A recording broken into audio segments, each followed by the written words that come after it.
Solving simultaneous equation using Cramer's rule. Cramer's रूलचा आपल्याला example सोडवायचा आहे. त्या ठिकाणी आपल्याला पहिला प्रश्न दिलेला आहे 6x - 3y -10 and 3x + 5y - 8 0. बघा लक्षात घ्या, आपल्याला क्रॅमर्स रूल आपल्याला बघत असताना या ठिकाणी सायमल्टेनियस इक्वेशन नुसार म्हणजे लिनियर इक्वेशन टू व्हेरिएबल दोन चलातील रेषीय समीकरण या चॅप्टर मध्ये हा आपल्याला 1.3 बरोबर आहे. लक्षात येते मी काय सांगायलो. तर बघा लक्षात घ्या, आपल्याला या ठिकाणी जे एक्झाम्पल दिले हे एक्झाम्पल मध्ये यामध्ये पहिलं इक्वेशन जे आहे आपण 1.1 मध्ये बघितलं की आपल्याला इक्वेशन घ्यावं लागतं. म्हणून आपण 6x - 3y -10 हे नंबर 1 इक्वेशन आहे. या ठिकाणी 3x + 5y - 8 0. परंतु आपल्याला जे 2 नंबरचे इक्वेशन आहे हे 2 नंबरचे इक्वेशन आपल्याला लिनियरच्या फॉर्म मध्ये नाही. काय लिनियरच्या फॉर्म मध्ये नाही. मग आपल्याला काय करायचं लक्षात घ्या, या ठिकाणी याचं सोल्युशन देत असताना 6x - 3y -10 इक्वेशन नंबर याला किती द्यायचा आहे 1.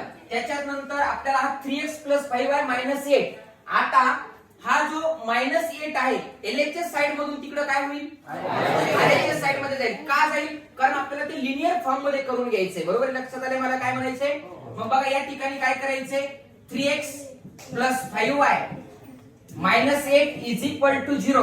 त्याचबरोबर 3x + 5y हा -8 तिकडे गेल्यावर काय होईल +8. याला इक्वेशन नंबर किती आहे 2. मग आता लक्षात घ्या, आपल्याकडे काही फॉर्म्युले आहेत. बरोबर आहे. आपल्याकडे पहिला फॉर्म्युला D चा फॉर्म्युला पहिला आपल्याकडे काय आहे A1 A2 B1 B2. त्याच्यानंतर dx चा फॉर्म्युला आपल्याकडे काय बोला C1 C2 B1 B2 C1 C2 B1 B2. त्याच्यानंतर dy चा फॉर्म्युला काय आपल्याकडे A1 A2 C1 C2. याच्यामध्ये पहिला जो क्वेश्चन आहे आपल्याला फर्स्ट नंबरचा जो क्वेश्चन आहे डिटर्मिनंट काय आहे डिटर्मिनंट. खालील दिलेल्या निश्चयकाच्या किमती काढा. ज्या विद्यार्थ्यांना तो प्रश्न समजलेला आहे त्या विद्यार्थ्याला हे सगळं d dx आणि dy तीनही आपल्याला क्रिया करता येतील. लक्षात येते मी काय सांगायले. मग आपल्याला या ठिकाणी A1 आहे A2 आहे, या ठिकाणी B1 आहे, या ठिकाणी B2 आहे, C1 आहे C2 आहे. बरोबर आहे. म्हणून आपल्याला काय करायचंय क्रॅमर्स रूल समजून घेत असताना सर्वप्रथम आपल्याला 1 मार्कासाठी पहिल्यांदा आपल्याला A1 B1 आणि C1 A2 B2 आणि C2 काढून घ्यायचे. लक्षात येते मी काय सांगायले. मग लक्षात घ्या या ठिकाणी काय आता आपल्याकडे सांगा. आता आपल्याला पहिल्या इक्वेशनला काय द्यायचंय A1. मग पहिले इक्वेशन आपल्याकडे काय सांगा A1 घ्यायचंय आपल्याला इथं या ठिकाणी सांगा. A1 काय आपल्याकडे 6, A2 काय आपल्याकडे -3 हा मायनस विसरायचा नाही. त्यानंतर आपल्याकडे काय C1 -10. लक्षात येते मी काय सांगायलो समजतंय. आता बघा या ठिकाणी A2 जे आहे ते दुसऱ्या इक्वेशन मध्ये घ्यायचे. A2 काय आपल्याकडे 3 आहे, B2 काय आपल्याकडे 5 आहे आणि C2 काय आपल्याकडे 8 आहे. मग आपल्याकडे A1 पण भेटला A2 पण भेटला A1 भेटला B1 आहे का काय B1 आहे. B1 करेक्शन करून घ्या B1 बरोबर आहे. त्याच्यानंतर इथं काय आहे C1, इथं काय आहे A2, इथं काय आहे B2, इथं C2. ओके आपल्याला सगळ्यांच्या व्हॅल्यू भेटल्या. तर आपल्याला काय करायचं पहिल्यांदा आपल्याला प्रूफ काढायचं आपल्याला D काढायचा आहे. मग D चा फॉर्म्युला यूज करत असताना काय आहे A1 A2 B1 B2. मात्र याच्यामध्ये जशाच तशा व्हॅल्यू मांडायच्या आहेत. जिथं आपल्याला व्हॅल्यू दिलेल्या आहेत त्या जशाच तशा काय करायच्या आहेत आपल्याला व्हॅल्यू घ्यायच्या आहेत. मग आता सांगा व्हॅल्यू काय या ठिकाणी A1 ची व्हॅल्यू काय आपल्याकडे 6 आहे. आपण या ठिकाणी 6 व्हॅल्यू घेऊ बरोबर आहे. या ठिकाणी A2 ची व्हॅल्यू आपल्याकडे 3 कशाला घेऊ. या ठिकाणी B1 ची व्हॅल्यू किती आहे -3 घेऊ. ओके या ठिकाणी आपण B2 ची व्हॅल्यू किती घ्यायची आहे 5 घ्यायची.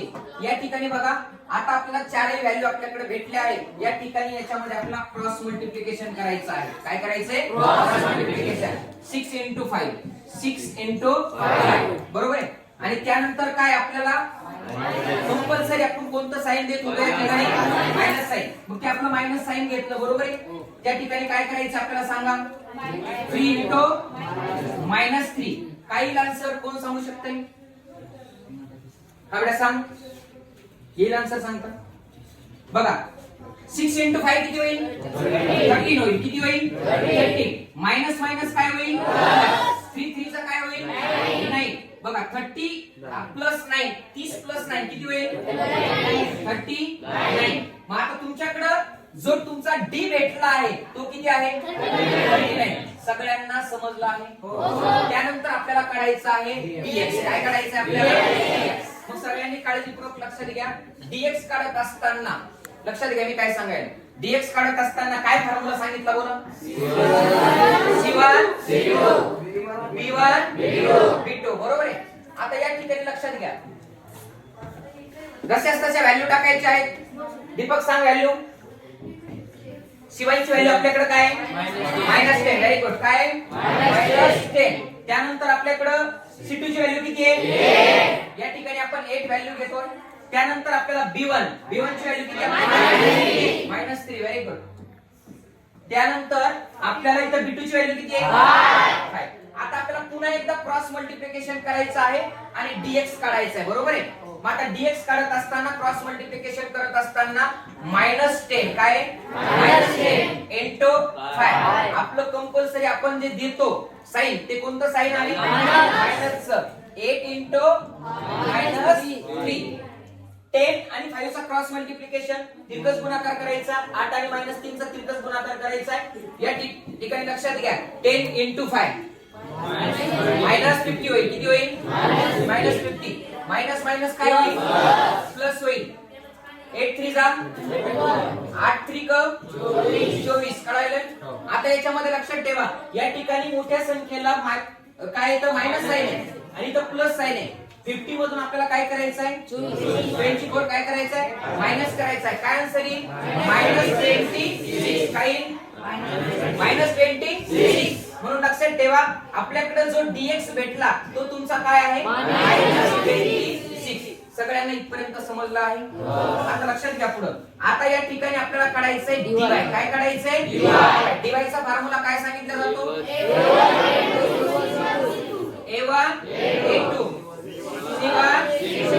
आता या फॉर्म्युल्यामध्ये काय करायचं या सूत्रामध्ये दिलेल्या जसेच तसे आपण ज्या व्हॅल्यू घेतलेल्या आहेत त्या व्हॅल्यू जसेच तसे आपल्याला काय करायचे आहे म्हणायचे. सांगा पुढे A1 ची व्हॅल्यू काय आहे आपल्याकडे 6 आहे. A2 ची व्हॅल्यू किती आपल्याकडे 3 आहे बरोबर आहे.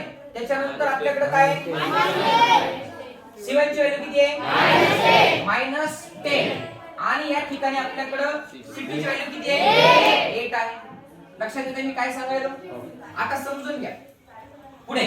आता काय करायचं आपल्याला cross multiplication 6 into 8 minus sign दशाला तसा. आता लक्षात घ्या 3 इंटू -10 काय येईल आन्सर सांगू शकता प्रगती सांग बेटा.